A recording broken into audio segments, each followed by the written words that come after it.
Patuloy pa rin pong nag-i-intensify si Bagyong Nika habang binabaybay pa rin po nito yung karagatan, silangan ng Southern Luzon at huli itong namataan sa layong 700 pakanluran sa bilis na 20 kilometers per hour at sa kasalukuyan po ay wala pa itong direct effect sa anumang bahagi ng ating bansa.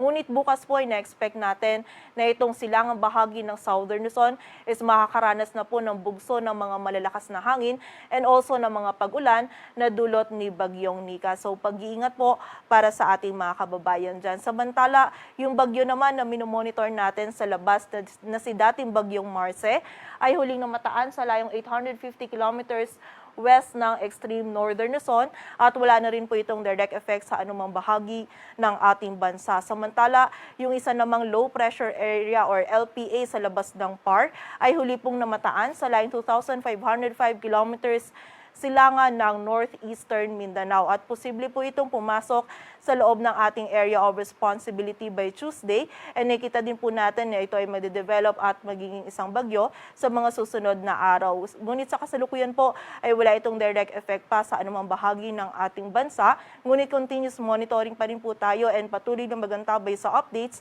na ipapalabas ng Pag-asa. Samantala, dito naman po tayo sa latest forecast track analysis ni Bagyong Nika. Generally, may kita po natin si Bagyong Nika ay kikilos west-northwestward throughout ng ating forecast period. At patuloy nga po nitong babaybayin yung karagatan silangan po ng Luzon hanggang bukas po yan ng Monday at may kita po natin na magla-landfall po ito dito sa may Isabela, Aurora area by Monday afternoon or evening. And then tatawid nga po ito dito sa kalupaan ng Northern at Central Luzon area by Monday afternoon onwards po yan hanggang Friday morning and then nakita po natin by Tuesday morning.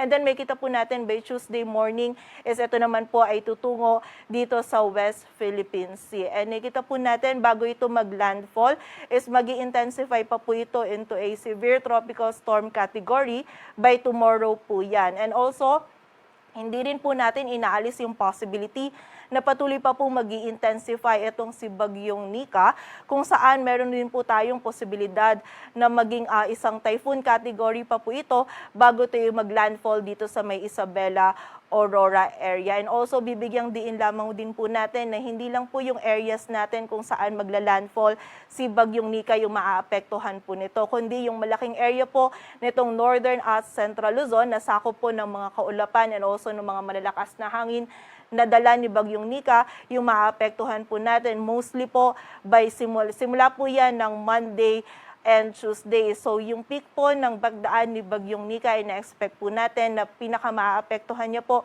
yung area ng Northern at Central Luzon by Monday and Tuesday. Samantala, simula naman po bukas is meron na rin po mararanasan ng mga malalakas na hangin itong area ng Southern Luzon, partikular na yan dito sa may silangang bahagi ng Bicol region and also yung area din po ng Quezon. So continuous monitoring po tayo and patuloy na magantabay sa updates na ipapalabas ng Pag-asa. Sa